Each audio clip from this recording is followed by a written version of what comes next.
I mocked my sister's husband for being a stay-at-home dad and called him womanly at a family party. Then she exposed that he'd been paying my rent and bought me a car, cut me off completely, and I got evicted. Overnight. Last weekend was my aunt's 50th birthday party. Big thing. My sister hosted it at her place because she's got the space. There were a lot of people there. Family I haven't seen in years. Her neighbors, a couple of her co-workers, even some of her husband's friends. Alcohol was flowing. Everyone was loud, that kind of environment. My sister is married to Devin. He's been a stay-at-home dad for years. They've got 2 kids. He does the school runs, cooks, keeps the house in order, all that. My sister works a demanding job and makes good money. That's always been their setup. I've never really respected it. I know Reddit loves that dynamic, but I don't. I was raised differently, and yeah, I believe men should provide. I won't pretend otherwise. Devin has always rubbed me the wrong way because he's calm about it. He never defends himself, never gets heated, just smiles and moves on. It comes off smug to me. I'm the younger sibling, and I've always been the one trying to make something of myself. I work in consulting. Before anyone jumps on that, it's legit work, just not the stable 9-to-5 kind. Contracts come and go. I do well when things hit, and when they don't, I bridge the gaps. That's life. I live alone in a decent apartment in a popular area. I drive a newer car, and I don't rely on family the way some people do. Anyway, during the party, a group of us were talking near the kitchen. People were drinking, joking around. Someone made a comment about how organized my sister's house was, and Devin got credit for it. I made a joke about him being basically the mom of the house. It landed with a couple of laughs. I kept going, said he was kept, said it must be nice not having real pressure. At some point I said, pretty loudly, that I'd rather be dead than live off my wife like that. It wasn't meant to start a war, it was a joke. That's when my sister stepped in. She asked me to repeat myself. I doubled down because I wasn't going to backtrack in front of everyone. That's when she dropped it. She told everyone that Devin had been paying my rent for over a year, that the car I drive isn't actually mine and is registered under his name, that the money I told people came from a friend was him. She said it calmly, like she was listing groceries. I didn't even know what to say. I felt blindsided. I knew I'd gotten help, but I didn't think it was anyone's business, and I didn't think she'd air it out like that. The entire room went dead quiet. People were staring at me like I'd been exposed for something disgusting. Devin didn't say anything. He just grabbed his jacket and left the room. That somehow made it worse. My sister told me, right there, that they were done helping me, that rent payments were stopping, and the car was being taken back. She said they were done subsidizing my masculinity, which honestly felt like a calculated insult more than a boundary. I tried to laugh it off and say it was a joke, but nobody was laughing anymore. A couple of relatives avoided eye contact. Someone changed the subject badly. I left shortly after because I could feel everyone judging me. The next morning, I woke up to messages already circulating. People texting me asking if it was true. Family members saying they were disappointed. Devin showed up later that day with paperwork for the car. No argument, no conversation, just business. I'm still trying to process how fast everything flipped. I never hid that I needed help sometimes, but I didn't think my sister would weaponize it in public. I also didn't realize the help was coming specifically from Devin in the way she described. I thought it was shared money, family money, not this weird power dynamic she's now framing it as. Now I'm being painted as some kind of fraud who deserved to be humiliated. I feel like I was baited into saying something dumb and then punished as harshly as possible for it. I won't pretend I handled the party perfectly, but I also don't think financial help gives someone the right to publicly destroy you. Edit, I'm getting comments already telling me I deserved it, which is wild considering nobody knows the full context of my life or my relationship with my sister. I'm trying to figure out what I did that justified being cut off overnight like this and whether I'm actually in the wrong. Update 1. First, I'll admit something I didn't spell out clearly before. My income hasn't been steady for a while. Consulting sounds impressive when you say it fast, but the reality is contracts dry up. I've been juggling gaps by pushing payments around. I was already behind on rent before the party. Not months behind, but enough that my landlord had started sending those polite but pointed emails. The kind that pretend to be friendly, but are really warnings. The morning after the party, I woke up to one of those emails sitting in my inbox again. This time it was less polite. It mentioned missed payments and asked for a clear plan. I hadn't responded yet because I was still assuming things would smooth over with my sister like they always do. I figured we'd argue privately, cool off, and things would quietly go back to normal. That didn't happen. Around mid-morning, Devin showed up with paperwork and the spare key. No speech, no fight. He took the car. Seeing it parked outside my place for the last time hit harder than I expected. That car wasn't just transportation, it was part of how I presented myself. Losing it felt like losing proof that I was doing okay. I'm not going to lie, I was furious. It felt calculated, like everything was lined up to humiliate me. One public exposure, then immediate consequences before I could even get my footing. I started framing it in my head as financial abuse. I know how that sounds, but that's genuinely where my mind went. Help given quietly and then ripped away publicly feels less like generosity and more like leverage. I called my parents thinking they'd back me up. They didn't. They already knew Devin had been helping me financially. Apparently this wasn't some secret favor I'd stumbled into. They assumed I was grateful. That stung more than anything else so far, being told indirectly that people thought I knew my place. They told me to apologize. Not in a gentle way either. Just straight up said I needed to swallow my pride and fix it. That only made me dig in harder. From my perspective, Devin chose to live the way he does. No one forced him to stay home. If he felt emasculated, that was on him. I didn't see why I was being asked to grovel when he volunteered for that role. So instead of apologizing, I spiraled. I went online and posted one of those vague rants people pretend aren't about anyone specific. Stuff about fake men, about people hiding behind money and appearances. I didn't tag my sister directly, but I didn't need to. Anyone who was at the party knew exactly who it was about. That backfired immediately. Her friends jumped in. Cousins I hadn't spoken to in years suddenly had strong opinions. People I thought were neutral started chiming in with comments about entitlement and biting the hand that feeds you. I tried defending myself in replies, but the more I explained, the worse it looked. Screenshots started circulating. The narrative had already been decided, and I was on the wrong side of it. What makes this harder to swallow is that Devin hasn't always been some silent saint in my life. He helped rewrite my resume when I was struggling to land work. He covered a security deposit when I moved into my current place. He paid part of a medical bill a couple of years ago when insurance didn't cover it all. At the time, it didn't feel like charity. It felt like family helping family. Now it's being framed like I was being carried the whole time, like I've been faking everything.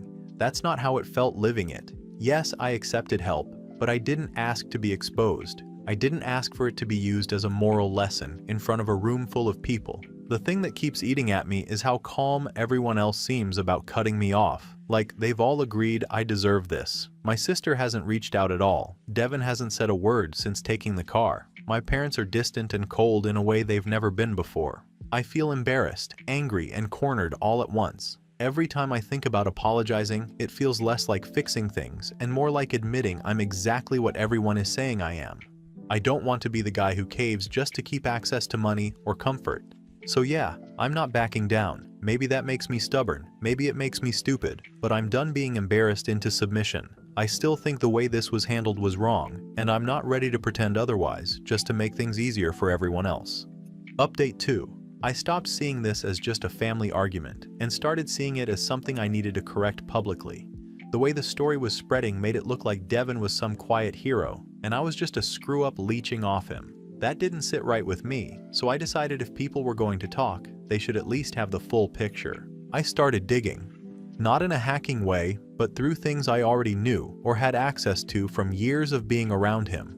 Old conversations, things he'd casually mentioned, stuff my sister had let slip over time. I convinced myself that if I could show people he wasn't actually some hardworking provider, it would balance things out. What I found didn't help my case. Devin didn't just stumble into being a stay-at-home dad. Years ago, before he and my sister even had kids, he was involved in a startup that got sold.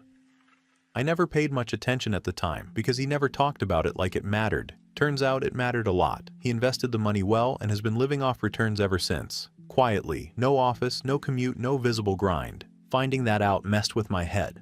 I expected to uncover something that proved he was freeloading or barely scraping by. Instead, I found out he probably makes more in a month doing nothing than I do when I land a decent contract. That should have shut me up. It didn't. I flipped it in my head and decided this actually made things worse. To me, it just meant he was hiding behind domestic work while sitting on money. I started framing it as him cosplaying humility while secretly controlling everything financially. That's the version I leaned into when people pushed back. Around this time, my girlfriend broke up with me.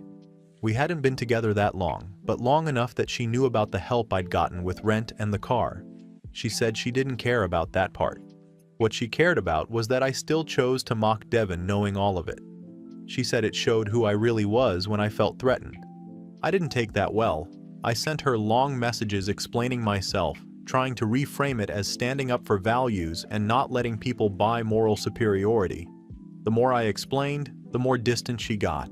A couple of days later, she posted something vague about entitlement and men who confuse pride with strength. It didn't name me, but enough people connected the dots that it started getting shared. That was the moment I realized I didn't control the narrative anymore. While all of this was happening online, real life kept getting worse. My landlord stopped emailing and sent official paperwork instead. Eviction proceedings. Seeing my name on that notice felt unreal, like it was meant for someone else.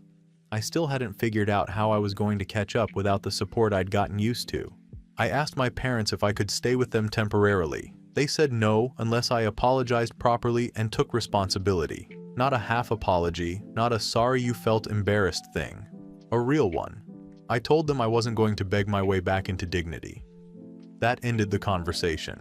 I ended up crashing on a friend's couch. At first it was fine. He said I could stay a few days while I sorted things out. But I was angry all the time. Every conversation circled back to Devin, my sister, the party, the comments online. I kept replaying it, pointing out where I'd been wronged, where things could have gone differently if people hadn't overreacted. After a few nights, my friend told me I needed to leave. He didn't say it cruelly, but it was clear I'd worn out my welcome. He said the situation was bigger than him and he didn't want to be in the middle of it. That hurt more than I expected. At this point, it feels like everything is closing in at once. My relationship is over. My housing is unstable. My family is united against me. People who barely know me are comfortable calling me names online like they've known me my whole life. And the thing that keeps replaying in my head is that I still don't feel like I lied. I said what I believe. I just said it out loud at the wrong time to the wrong people. Instead of that being a disagreement, it turned into my entire life being dissected and dismantled. I keep being told this is about accountability, but it feels more like punishment. Like I crossed some invisible line and now everything I've ever done is being reinterpreted in the worst possible way. I'm being told to apologize to make it stop, but it feels like admitting I was wrong about everything I stand for. Right now it feels like I'm being punished for telling the truth in a way people didn't like. Everyone keeps saying they want honesty, but the second it makes them uncomfortable, you're the villain. I don't know how you come back from that without losing yourself completely. Update 3. Whatever was left of my social life basically shut down overnight. Group chats I'd been in for years went quiet or disappeared. People I thought were neutral stopped responding. Even relatives I barely talked to blocked me. I kept telling myself it was temporary, that people would calm down once the drama cycle moved on, but it didn't. It just kept closing in. I spent an embarrassing amount of time rereading comments, messages, screenshots, stuff people said about me, stuff people said to each other about me. Words like leech, parasite, fraud. I told myself I was collecting proof, that I needed to remember who said what, but really I was just looping. I couldn't stop. I'd wake up and immediately check my phone even though there was nothing new there. The eviction became real in a way I hadn't let myself accept before. The notice went up on my door, sheriff's office letter, clear date, no wiggle room. I'd been telling myself something would work out last minute, but seeing that paper taped up made it impossible to pretend. I started packing everything into trash bags because I didn't even have boxes. My apartment looked like I was already gone. My phone got cut off for a day because I missed the payment. That was worse than I expected. I didn't realize how much I relied on just scrolling or checking messages to distract myself. Sitting in that apartment with no power, barely any food, and nothing to do but think was brutal. I kept pacing between rooms like that was going to change something. I tried reaching out to my sister again. I sent messages that didn't even make sense looking back. Some angry, some apologetic, some basically begging her to just explain why she did this to me. No response. I left voicemails for my parents too. More than I should have. They didn't answer. Eventually, I realized I'd crossed from sounding upset into sounding unhinged, and that thought just made everything worse. I wasn't sleeping. When I did, it was short and shallow. I'd wake up already tense, already replaying the party, the comments, the look on people's faces. The thing that got stuck in my head wasn't even what my sister said, it was the silence after. That feeling that everyone suddenly saw me differently, like something was taken away that I couldn't get back. I started thinking in extremes. There was no version of the future where I fixed this. No way to explain it, no way to outrun it. I kept thinking about how people would remember me, what this would be reduced to. It felt like my life had been repossessed piece by piece, and I was just waiting for the lock to change. The night it happened, I was alone in the apartment with most of my stuff already packed. No lights except what came in through the windows.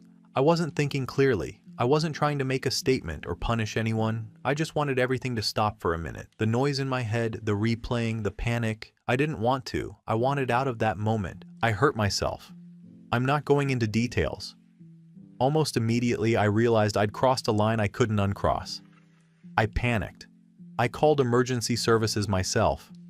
I remember sitting on the floor waiting and feeling stupid and scared at the same time. I woke up in the hospital under observation. That part is still hazy. I do remember the doctor explaining what was going to happen next and telling me I wasn't in trouble, which for some reason hit harder than anything else.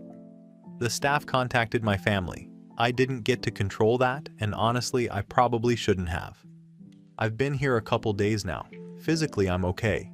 Mentally, I'm not great, but I'm stable enough to write this. My parents talked to the doctors, but not to me directly. My sister came once. It was brief. She didn't yell or cry, she just looked tired. That was worse than if she'd screamed at me. I keep replaying everything and seeing it differently now, not in a way that lets me off the hook, but in a way that makes it obvious how far gone I was. How much of my identity was wrapped up in looking successful instead of actually being okay. How much I resented needing help while taking it anyway. I don't know what happens next. I still don't have an apartment. I still don't have a car.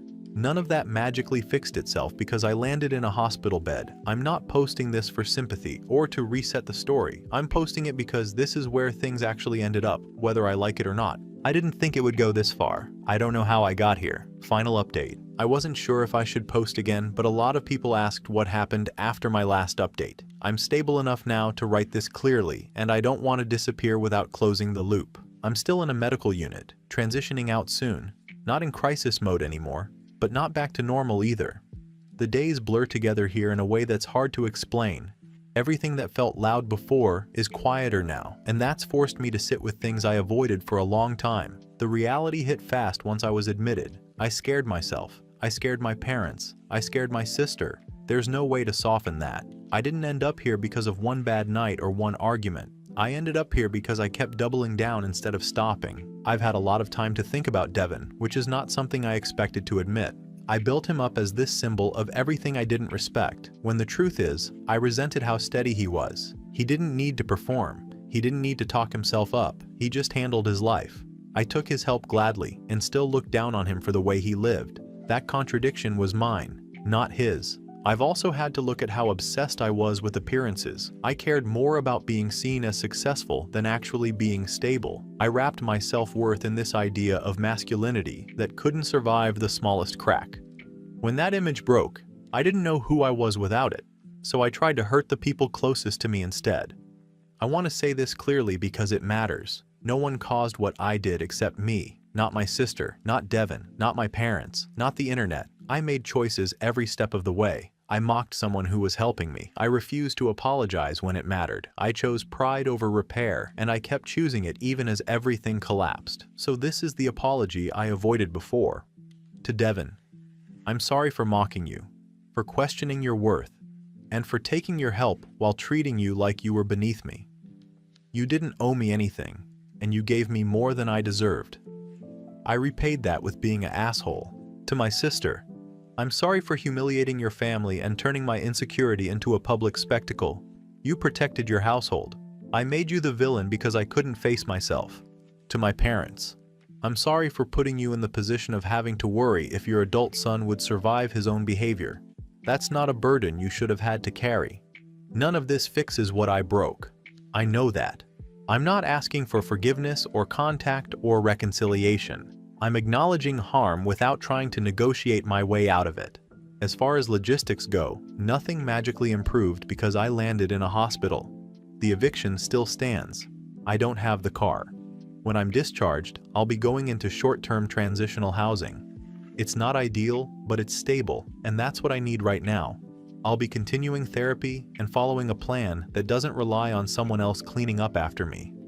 My sister hasn't forgiven me, she may never. That's something I'm learning to accept without arguing against it in my head. Some damage doesn't get undone, some relationships don't reset just because you finally understand what you did wrong. I'm grateful I survived. I'm not grateful for how I got here. I regret that it took losing almost everything to force me to look honestly at myself.